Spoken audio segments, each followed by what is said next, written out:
Tonight on Four Corners, we take you inside the network that's creating the next generation of Australian jihadists. From Paris to Beirut to the African Republic of Mali, the murderous ideology inspired by the Islamic State militant group has provoked shock and revulsion around the world. Australians may still like to think we're far enough away, largely, to be safe, but the murder 2 months ago of police accountant Curtis Cheng outside police headquarters in Parramatta shattered that idea. Not for the first time. At the time, it seemed like a random attack, and the 15-year-old schoolboy Farhad Jabbar, who carried out the murder and who was himself then killed by police shooters, seemed like a textbook lone wolf assassin. But Farhad Jabbar did not act alone, and his attack was not a random event. Our investigation has traced links between that attack and an earlier string of terrorist plots in Australia dating back more than a decade. Farhad Jabbar was drawn into a network of radicals, identified as potential terrorists, some of whom had been on the radar of police and intelligence agencies for years. The reporter is Jeff Thompson.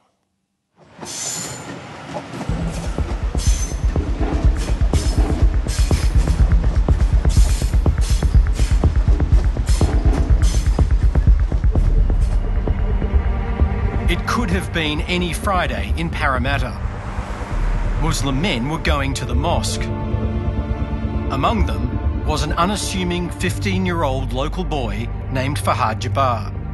There he met with older teenagers, and it seemed innocent enough. Police allege that it was anything but. A few hours later, and just hundreds of metres away, Farhad Jabbar would shock the nation by shooting police accountant Curtis Cheng in the back of the head. The boy taunted police and fired at them until he himself was shot dead.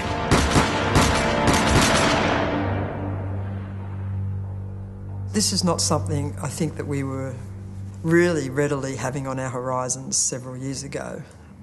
The unfortunate reality is that it might be impacting on people as young as 15 or maybe even younger. A Year 10 student at Parramatta's Arthur Phillip High School with no history of violent extremism, Farhad Jabbar was not on the radar of police. He was the youngest in a family of Iraqi Kurds, which included his sister and an older brother. His mum and dad are a supporting, loving, caring family who are, I think, a little bit overwhelmed by having a couple of teenage boys who were a little bit rebellious. 2 years ago, Farhad Jabbar was a typical teenager, tweeting about The Voice and following Delta Goodrem.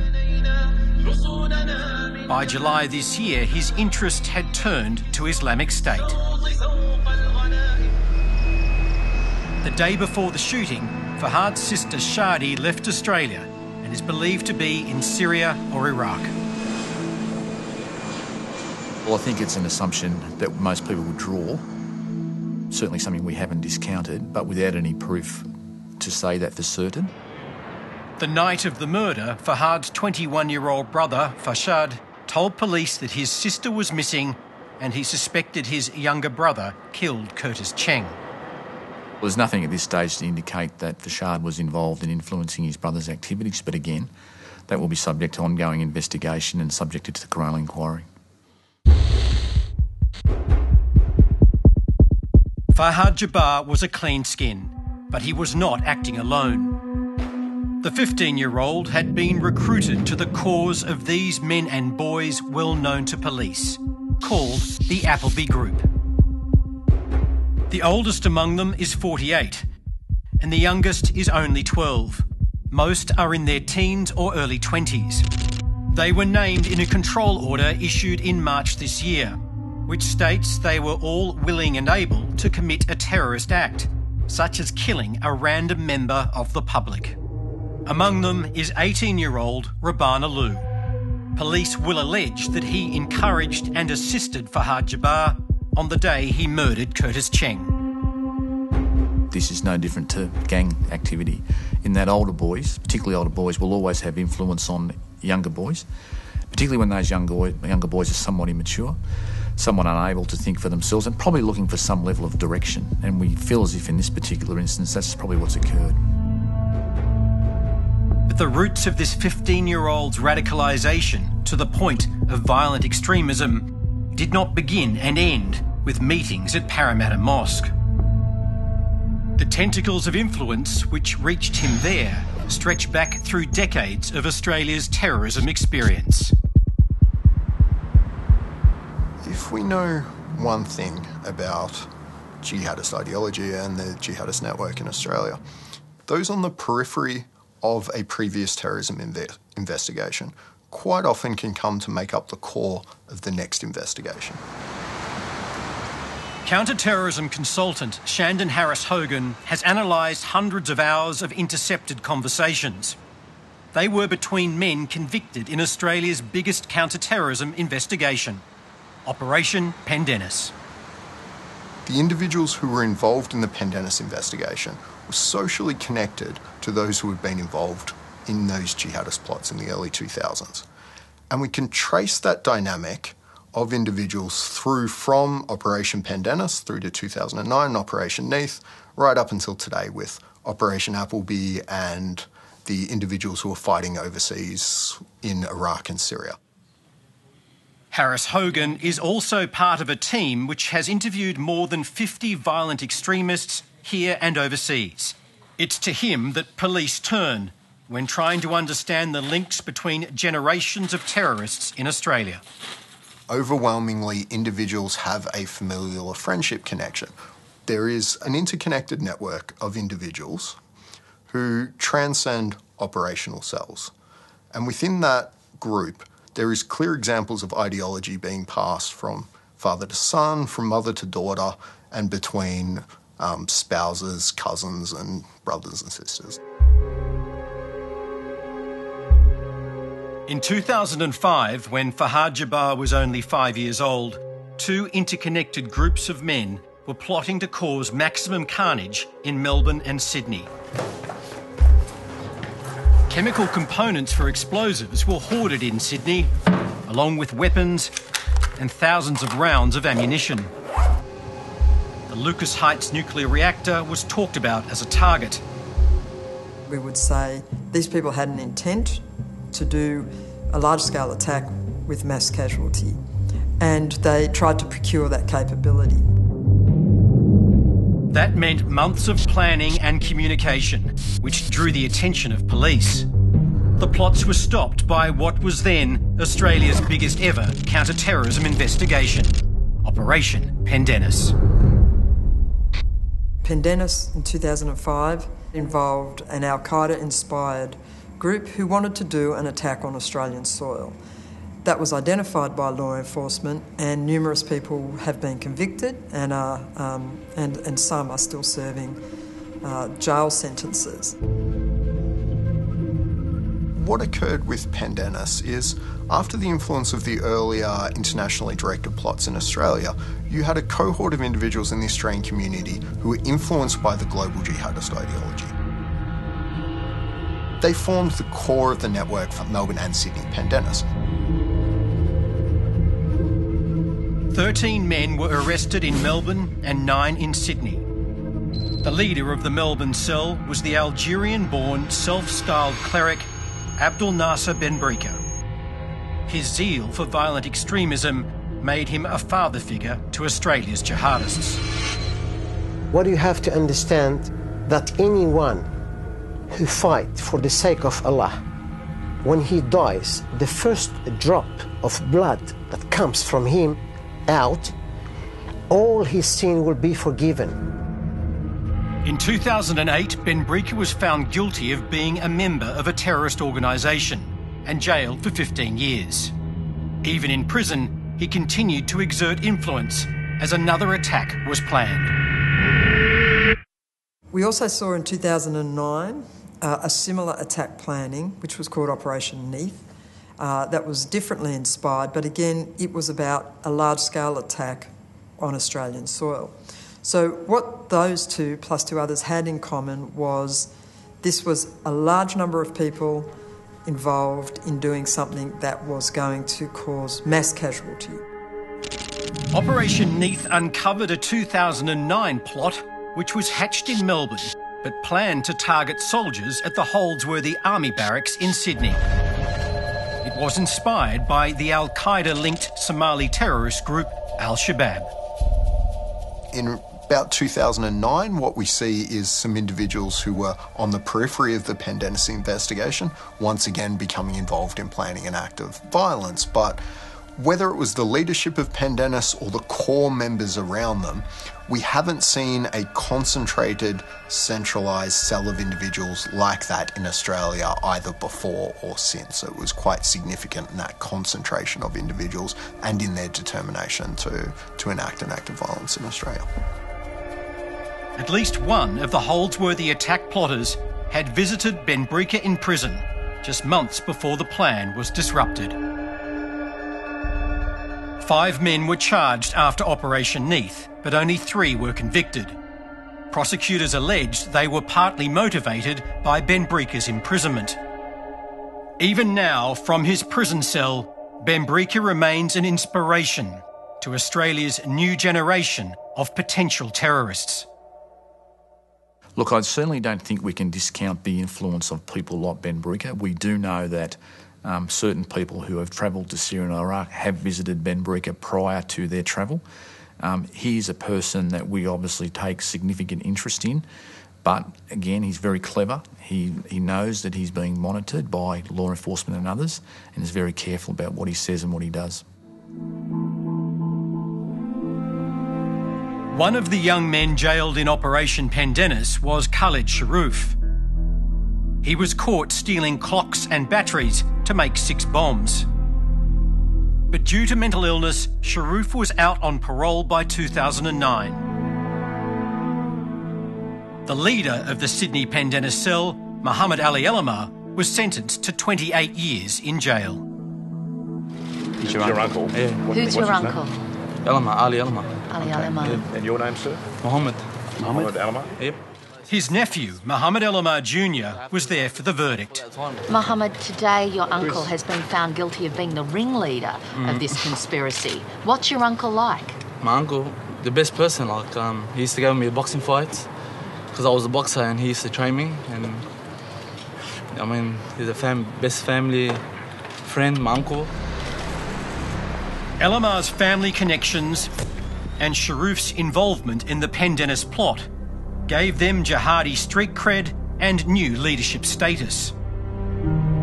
Elamar and Sharoof would later shock the world, posing in Syria with Sharoof's son and severed heads.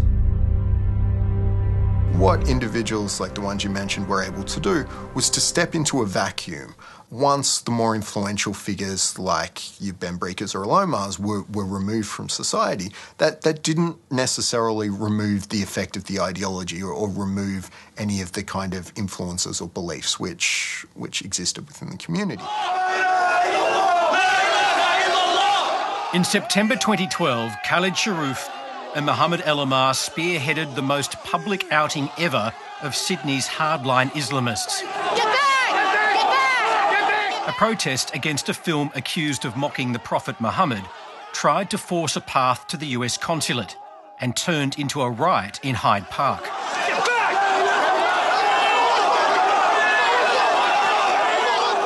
A small number of people, in percentage, out of the people who attended the demonstrations, who we now know, I think, are obviously heading towards violent extremism, were intent on violence on the day. And there's some, bad things to come out of that. Some police were injured, ended up in hospital. The police car was damaged. Unruly behaviour pervaded, and it did get out of hand, and the riot squad then became involved, and so on. Look, we saw a large number of young, angry men who were rebelling against authority. Now, some of those young men have become of interest to law enforcement through our terrorism investigations since then. The 2012 riot was a virtual who's who of Australia's jihadist ranks. At least 4 of them would later re-emerge as part of the Appleby Group. And it'll be a spit in your face. They include Wasim Fayyad, who has since been convicted over whipping a Muslim convert 40 times with an electrical cable, in a Sharia law-inspired punishment for drinking alcohol. Fayed was also found guilty of a failed ATM ram raid with the intention of sending money to Syria. The man leading the prayers in Hyde Park that day was Hamdi al-Qudsi. He would go on to be charged with helping 6 young Australians travel to Syria. Also there was a 17-year-old Suleiman Khaled. He's now facing terrorism-related charges. Jostling with police was Rabban Alou, now accused of helping 15-year-old Farhad Jabbar to kill Curtis Cheng in Parramatta. Most of those people know each other. It's a very small community in Sydney and Melbourne that are engaged in illegal activity, and even a smaller, much smaller group that wish to do Australians harm. In hindsight, people can look back at individuals who were involved in that protest and the small element of that protest which did become violent. And what we do is connect those individuals to actions they have subsequently gone on to perpetrate. What that tells us is that whether it was 6 months, a year, 2 years, 4 years, that they have been allowed to continue down some kind of radicalisation process without any form of intervention which can potentially divert them.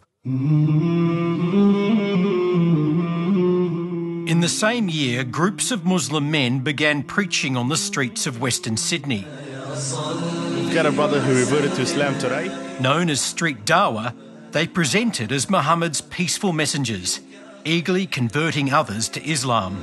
There's the lady here, Shiny, who has accepted Islam. But there were deadlier plans in play. Ya Allah, please, make all of us shaheed for your deen, inshaAllah. Repeat after me. Ashhadu. The charismatic Muhammad Ali Barialeh was Street Dawah's frontman. He accepted Islam. But this born-again Muslim was once a party-loving drug user. One more brother that's joined the... Look, there are certain persons involved in the Street Dawah movement who have obviously come to significant prominence, not just here in Australia, but overseas. Takbir! But they're very public in their actions, so therefore it actually makes it easy for law enforcement and our partners to engage with them and know who they are, know who they're associating with. One of Barialeh's followers back then was Rabban Alou, seen here in a Street Dawah video filmed in Parramatta. Alou is the teenager who would later meet Farhad Jabbar at Parramatta Mosque in the hours before Curtis Cheng was murdered. It's a grassroots process where people would seek out a figure like Baleari rather than him going and actively seeking other people. Yes, there was a physical presence in terms of groups like Street Dawah that proselytised their message outside, but again it goes back to the social group dynamics that these individuals would then potentially meet in a public forum like that, but there's very much a behind-the-scenes private dynamic that goes with it as well. I think there's a very strong correlation between young people who used to maybe adhere to certain gangs or maybe groups that they identified as being cool, and usually it was to do with, you know, drugs and gang violence, gun violence, things like that, and they thought that was cool. I think that ISIS to a certain degree has replaced some of those groups, and from some Muslim kids' point of view, they see ISIS as the only solution to what's going on in those countries. Because ISIS is spewing out the propaganda saying we're the ones doing something about this. Some youth actually believe it. The nation's terrorism problem was about to become much more complex. A rapidly increasing number of Australians were travelling overseas to join militant groups fighting against Bashar al-Assad in Syria and Iraq. Despite ASIO's terrorism worries, only 4 passports were cancelled in 2011. In the year 2014, 65 passports were confiscated. This didn't stop Khalid Sharif from leaving the country. Sharif escaped on his brother's passport. Others got under the radar for different reasons. If we had our way, those persons wouldn't have left the country. Now, you know, we will continue to work on people that are in the country. Some of those will be a threat to us in the future. But I think that just because someone leaves the country doesn't mean they're no longer a threat to Australians. My biggest concern is People that gain capability will use that capability somewhere else, if not Australia, somewhere else in the world, and they will impact Westerners and Australians. Muhammad Ali Barialeh left Australia for Syria in April 2013. He joined the Al-Nusra Front before becoming Islamic State's top recruiter of Australian jihadists. Because the world now is instantaneous wherever, again, the influence and the reach back of somebody overseas is a very real thing. So for some people who particularly might be followers or influenced, they might see this person as a hero, or it might have that sort of a connotation that this person is doing, what we might want to do, and it might, and it does often add to that influence that we want to prevent. In November 2013, Khalid Sharoof and Mohammed El Omar were in Syria and Iraq with the help of Muhammad Ali Barialeh. By then, Barialeh was allegedly using a recruitment middleman back in Australia, Hamdi Al-Qudsi, the man who led the prayers during the Hyde Park riot and now awaiting trial for helping 6 young Australians travel to the conflict zone. Al-Qudsi was charged with facilitating individuals who wanted to be involved in the movement and connect them to other like-minded individuals, whether it be domestically or overseas, which allowed them to become involved in the movement. That movement was given a massive boost in June 2014, when the head of ISIS, Abu Bakr al-Baghdadi, declared a caliphate. Islamic State was born. What Baghdadi was attempting by announcing a caliphate is to unite people under one particular umbrella and under one particular cause.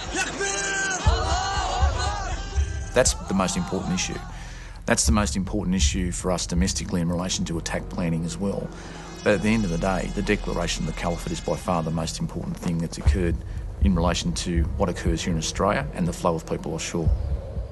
By being able to travel to a conflict zone, it means that much earlier in the radicalisation process, individuals were able to make a decision to travel and to go to a conflict area and potentially pick up a weapon and engage in violence much earlier than they traditionally would have in a Western liberal democratic setting. In Australia, the AFP began an investigation into communications between Barialeh, Al-Qudsi and their associates. They called it Operation Appleby, and these men and boys, the Appleby Group. By September 2014, intercepts of potential terrorists were picking up references to large attack plans. Australia's terrorism alert level was raised to high. We had started to see more activity of potentially information about people planning or intending on doing something. And then from there, we noticed, because of information and intelligence, that there were people who were interested, unfortunately, who had the intent to do harm in this country. Then on September 15, a chilling phone call was intercepted between Muhammad Ali Barialeh and one of his street dawah followers in Sydney, 23-year-old Omar Janazari, also part of the Appleby Group. Police allege that Barialeh instructed Azari to pick a random kafir, or unbeliever, kill him and throw the flag of Islamic State over the body. 4 days later, 800 police swooped on houses in Sydney and 15 people were arrested, including most of the Appleby Group. Rabana Lou was not arrested, but spoke to the media when one of his brothers was detained. Does your brother have any links to terrorism at all? No, maybe they assumed because maybe he hanged out with 1 or 2 people just for a little bit, have a tea or something. Like I said, we go pray, we have a tea and go home. Maybe they assumed that that's what they said. Like they were they were just assuming or accusing him. Accusing him of what? they said like they're saying like about they were just looking for evidence about terror, like a terrorist thing that will happen here. Whether or not disruption does actually lead to acceleration is something I think that we are conscious of. I mean, our decisions to take overt action in any counter-terrorism investigation across the country over the last 18 months, we weigh up the threat and risk to the community. Just days after the Appleby raids, an Islamic State fatwa was broadcast to the world. The fatwa called on Islamic State supporters in countries like France and Australia to target police. Strike their police, security and intelligence members and their agents.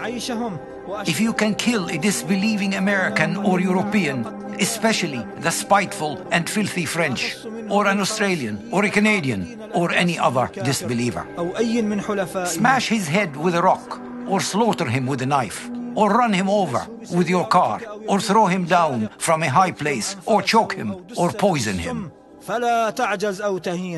The fatwa made it very clear that there was no need to do what we call a large-scale attack, that if you take a knife or a gun and you shoot someone that disagrees with our way of thinking, and these attacks have been directed primarily at government officials, and people in uniform are probably the most visible people of government authority. So therefore there has been a shift in attacks onto law enforcement. In Melbourne, the day after the fatwa was announced, 18-year-old Newman Haider stabbed 2 counter-terrorism police officers outside a police station before being shot dead. His passport had also been cancelled.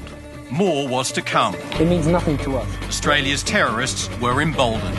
And I deliver this message to you, especially the people of Australia. Takbir! Live pictures here from Martin Place. Explosions, gunfire. As the terror threat intensified, police looked for ways to limit contact between members of the Appleby group, including Rabbana Lou. In March this year, a control order was imposed on a 20-year-old from Afghanistan who came to Australia when he was 9 years old, Ahmed Sayar Naismond. What we are suggesting in that control order is that Naismond associating with those other people brings with it a threat to the Australian community that we believe should be under some sort of review and some sort of control.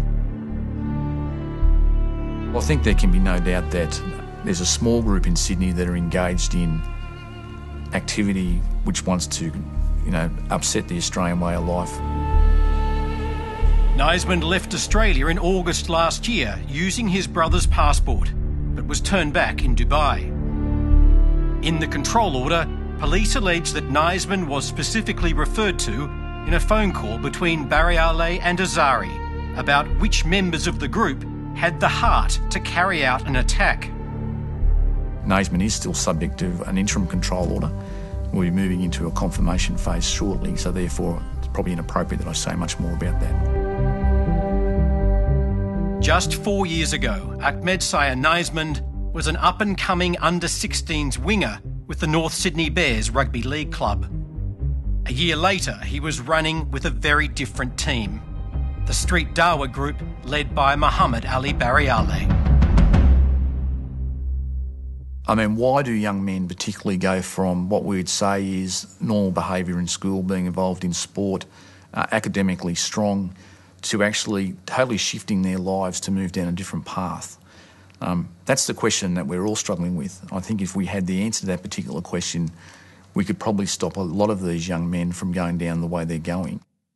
Radicalisation isn't any form of top-down recruitment. There isn't usually an evil, unknown, predatory figure somewhere on the internet. It isn't individuals being brainwashed. People aren't radicalised by online propaganda. It's fundamentally a social process. The control order on Ahmed Sayar Naismond says he cannot associate with any of the 18 men and boys in the Appleby group. It says are capable of committing a terrorist act. 6 of the 18 are in Goulburn's Supermax jail. They are accommodated in the High Risk Management Correctional Centre, or Supermax, where they have very, very limited opportunity to engage with one another. where they are, with very few exceptions, required to communicate in English. And communication is one of the most challenging areas when it comes to dealing with people who are a risk to national security. Supermax inmates include a notorious member of the Appleby Group, who cannot be named for legal reasons. He has previously been convicted of ram raiding an ATM and threatening to slit the throat of an ASIO officer. Inside Australia's most secure prison, influential Appleby Group members have continued to have contact with their friends outside. We don't necessarily control the communication between every visitor and the prisoner. So, yes, we do have information available that certain people that are clearly now on the radar have visited facilities in the past. They haven't for a long time, but in the past. But they weren't on anybody's radar. Visitors to Supermax have even included Rabban Alou, the teenager now charged with terrorism offences over the Parramatta shooting. I'll put this to you. Are you ruling out that there have been orders or directions given from people inside prison to their followers, supporters on the outside? I can't rule anything out. We don't have any evidence at all that there were any terror-related offences masterminded from in prison. Can I rule out that there was some association between people who allegedly or committed offences on the outside through associations with people on the inside? No, I can't.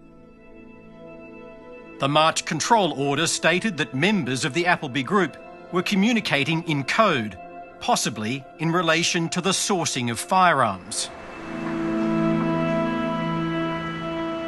Members of the Appleby Group had begun meeting at Parramatta Mosque. Board member Shahadat Chowdhury remembers the day when some of them smashed a plaque off the mosque wall because it featured the name of a non-Muslim politician. He says one of the men was Rabban Alou.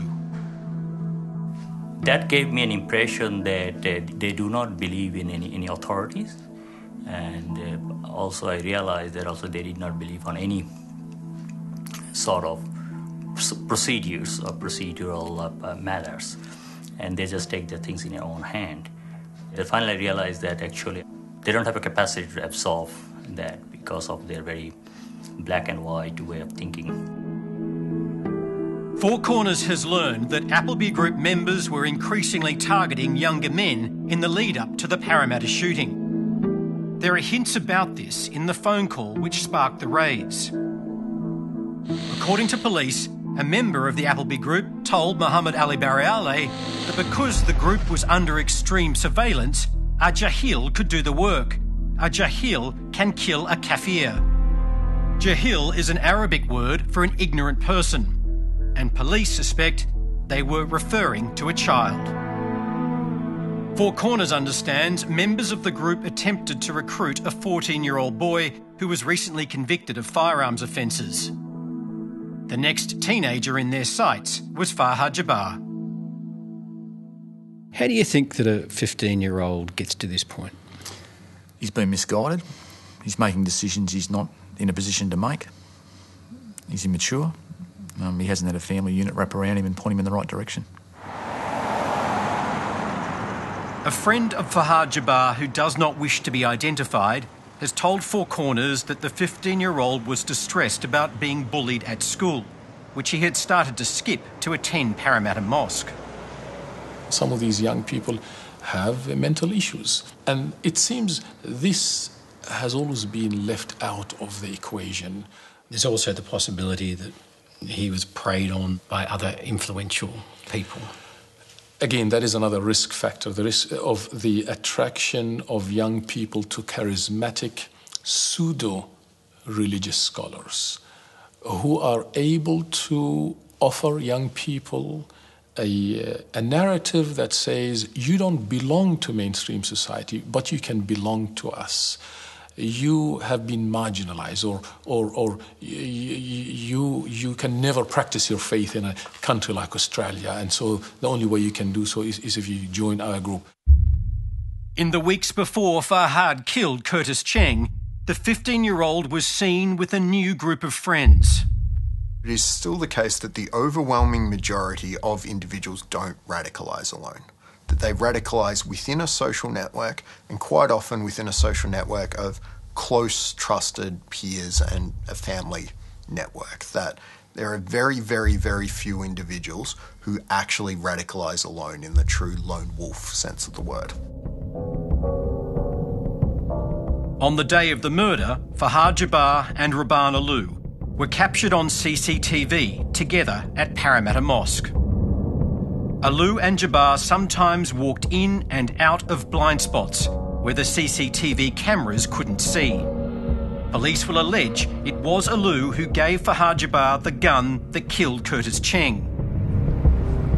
After 4 p.m. on Friday the 2nd of October, the 15-year-old appeared outside police headquarters in Parramatta.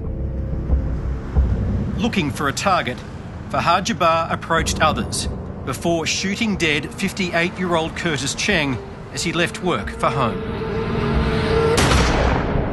The 15-year-old deceased has not been a target of ours and is not somebody we would have assessed as a threat. It's a very, very serious concern that in the heart of our community there is attack planning that is underway and that may have led to what we saw on Friday. We suspect that a terrorism offence has occurred, and we suspect that they may have some knowledge. We definitely have our suspicion that he did not act alone.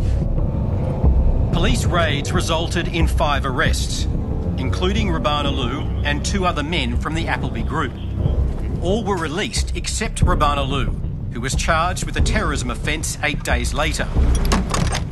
The same day, police arrested 22-year-old Talal Alameddine and charged him with supplying Alou with the gun that was ultimately used to kill Curtis Cheng. 10 days ago, another Appleby Group member, 22-year-old Mustafa Durrani, became the 3rd man charged in connection with Curtis Cheng's murder. So what we will be alleging is that this man joined in with several others to commit a criminal activity, and this activity resulted in the murder of Curtis Cheng. Forced assimilation. Rather than keep a low profile after the shooting, members of the Appleby Group continued to associate in public. 3 of them attended a Hizb ut-Tahrir conference about the victimisation of Muslims. Rabban Alou's younger brother was here, with Mustafa Durrani, who was charged in relation to the Parramatta shooting. Another group member, Jalal Suleiman, was at the conference too. Before Curtis Cheng's murder, he was boasting online about Australia being the target of a terrorist attack. On a social media site, Suleiman wrote that Ishtishadi operations will be the new trend here, using an Arabic word for martyrdom attacks. In another post, he goes further. Martyrdom operations is the way, he writes. There will be a day very soon that their eyes will stare in horror. Alarming declarations like this are being monitored and investigated by police. Where law enforcement's particular interest in is where that radicalisation then moves to what we would say a mobilisation. So when it changes from having a view, having a belief that might be very different to the mainstream, but when it moves, if it does, when it moves to I'm now going to do something that is of a violent nature, so mobilising into that violence, we want to try to break in and stop that from happening if somebody is travelling down that path. Shandon Harris-Hogan says Australia's efforts at countering violent extremism, or CVE, have mostly missed the mark. We haven't invested over time in engaging with individuals who are actively radicalising.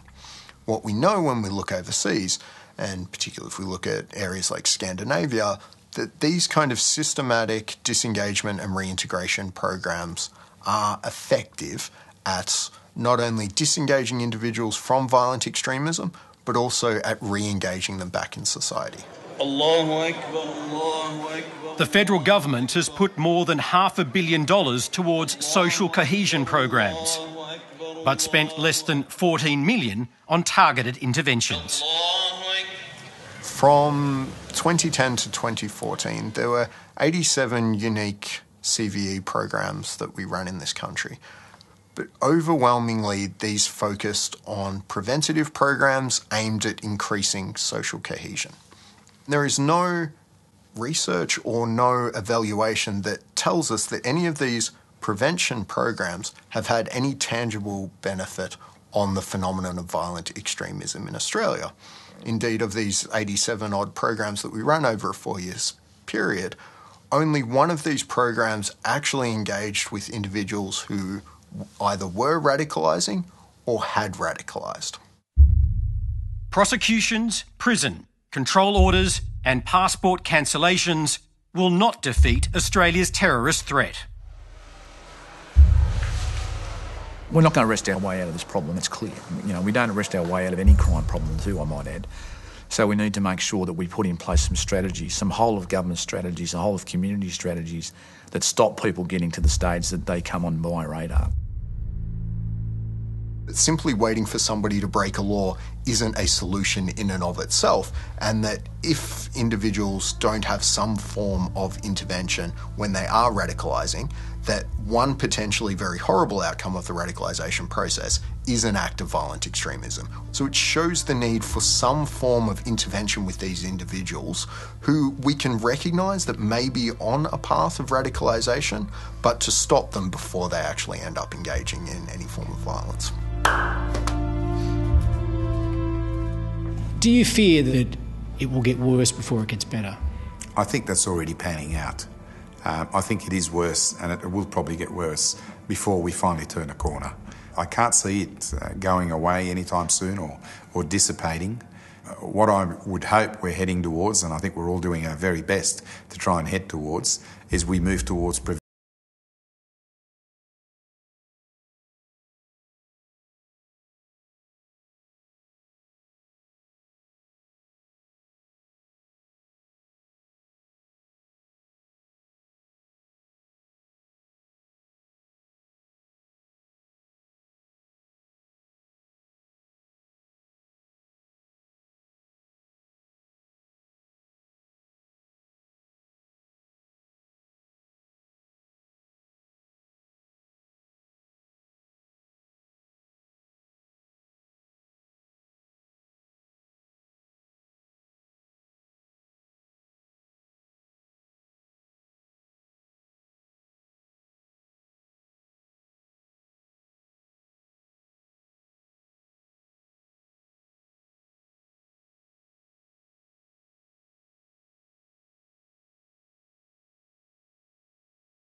The only black and white element in this story is that an innocent man, randomly targeted, has been murdered.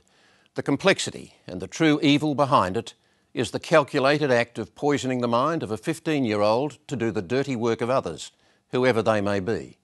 The cowardice masquerading as a cause needs to be seen for what it is. This is our final program for the year and my last appearance as the presenter. I've been privileged to enjoy a long and deeply fulfilling run with ABC current affairs programs over many years, and to have shared that journey with you. You are why we're here. And I've been massively privileged to have worked alongside so many of the best craftsmen and women our industry has produced, people dedicated to the pursuit of excellence. It should go without saying, but I'll say it anyway, the more complex our future as a nation becomes, the more vital the ABC is to that future. I'm not retiring from journalism, just moving on to other things. In the meantime, go well and good night.